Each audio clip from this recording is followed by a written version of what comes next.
Welcome to the second segment of this week's edition of My Testimony.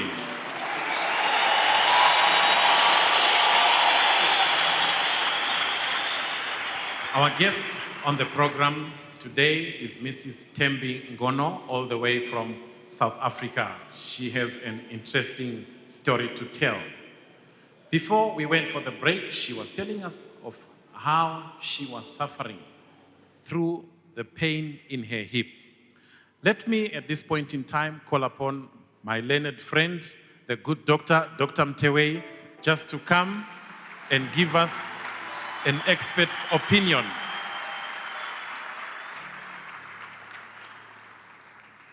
Let's welcome him. Let's welcome him.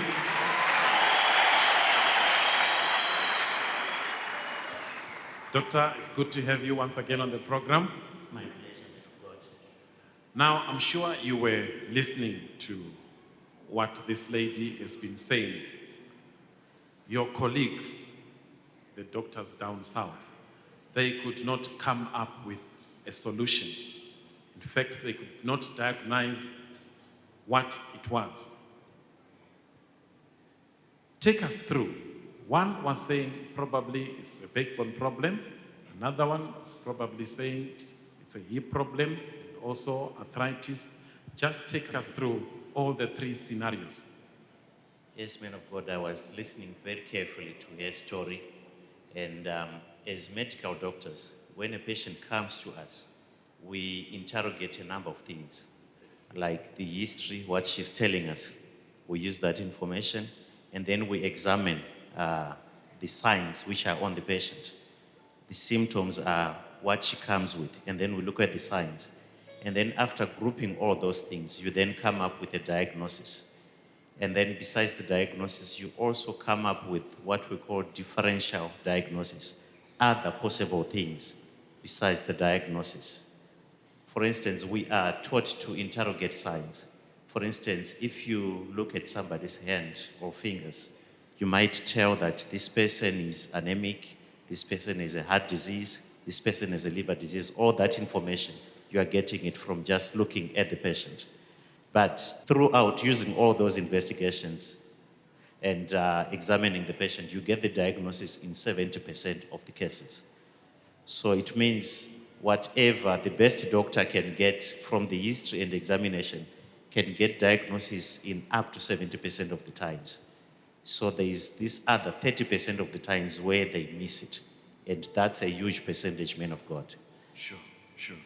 So from what she was saying, she had pain on the left leg, going down the left leg, and she didn't really describe it as coming from the back. But from my analysis and analyzing of what the doctors were saying, they were not very far away from the problem, man of God. That's what I think. Because the hip problem can give similar signs and symptoms, especially if one develops arthritis of the hip. This is the hip which probably got injured many years ago. And as she was growing up, further she put on weight and she put on more pressure on that hip. And the damage continued going on and on. So it's possible that she had a hip problem. Okay, let me hold you there. If she had a hip problem, what would the remedy be? If it is arthritis of the hip, the remedy, we divide it into two. It's either medical management, which is medication for pain only. And then the second part is surgery. For surgery, you are now removing the hip. You put an artificial hip, what we call hip replacement. Because the surfaces, the bone and the surface where that bone is supposed to sit, it's now, I can use the word rough. It's no longer smooth. So whenever she's moving, there is this discomfort which she feels. So we put artificial surfaces and an artificial hip so that she can walk without any discomfort. So those are the two solutions. This is in the event that it's a hip problem. Hip problem. Yes. How about the spinal problem? What would the remedy be? Yeah, this one is now a bit more complicated, man of God. If it's a spinal problem, still the principles are the same. If it's spinal problem, it's most likely that she was having arthritis of the spine. Arthritis is a disease which comes with age. We call it degenerative. It or continues with age. And the bones are getting old. As they are getting old, there are some new bones, new pieces of bone, which starts to form on that old bone. And we call them, sorry for the terms I'm using, we call them osteophytes. So these new bones, they are now compressing the nerves, which are coming from the spinal cord. And the nerve from the spinal cord, it goes to the leg. So the pathway where the nerve moves through, it becomes very painful. So this is pain which is shooting from the back, going down the leg, and it's very hot. The leg feels like it's burning because of that arthritis. And then the second thing which arthritis can do is it can damage what we call discs. Discs are found between the bones of the spinal cord. They are like shock absorbers. So they become very hard, they lose their shape, and they can also move out of position, and they compress the nerve. So the treatment again is the same principles like I mentioned. You manage the pain initially. If it fails, you then say, I'm going to take out the disc, or I'm going to shear out and remove the part of the bone which is compressing the spinal cord.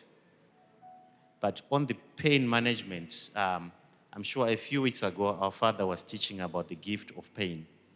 That pain is a gift which has been given to us by God. And that gift is supposed to highlight where the problem is and not to be ignored. But sometimes as doctors, when we can't help the patient, we end up just treating the pain but not the problem, which is what was happening in her case. Because when one feels the pain, there are what we call pain nerves, which sense that this is an injurious stimuli or a thing which is causing injury to the body. And that message is relayed to the brain. And then the brain interprets that, of course, this part is painful, let me do this. But as doctors, when we give medication for pain, we are blocking those nerves. You're silencing them. We are silencing them, yes, so that they don't report to the brain. So we are like cheating the brain that you are now okay, there's no problem. And yet the problem remains there. And it can actually worsen when one is on painkillers.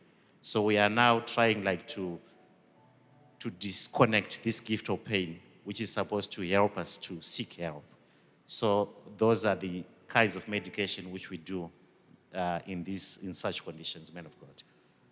Now, finally, doctor, you talked about operations in both instances. Yes. What are the chances of success? Never mind the cost. What are the chances of success? Yeah, well, if you talk about the cost, it's an arm and a leg which you are paying, man of God. It's a lot of money. The chances of success, well, I wouldn't say it's a very successful operation, because from what she's saying, I suspect that this arthritis was involving a number of bones of the spinal cord. In the lower spinal cord, there are 5 bones. And if there is arthritis involving all those segments, you can't, as a surgeon, go out and operate all those parts. So you end up looking for the part which you think is causing most of the pain. So you go, you operate on that part. And then maybe 3 months later, the patient is feeling pain again. You do another scan, you see that, oh, I think it was level number 2, because there are 5 bones. You ask the patient to come again, you do another operation on level number 2. And then the patient goes away. After another few months, he or she comes back again. And he says, doctor, I'm in trouble here. That pain is subsided, but it's now back. So you do another operation. By the time you do the 3rd one, the first level maybe which you had operated, that new bone is forming again. So it's like a vicious circle. And one ends up having so many surgeries of the spine, man of God.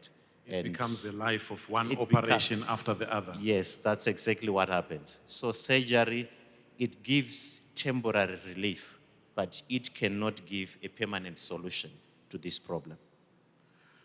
There you have it, people of God. from our learned doctor here.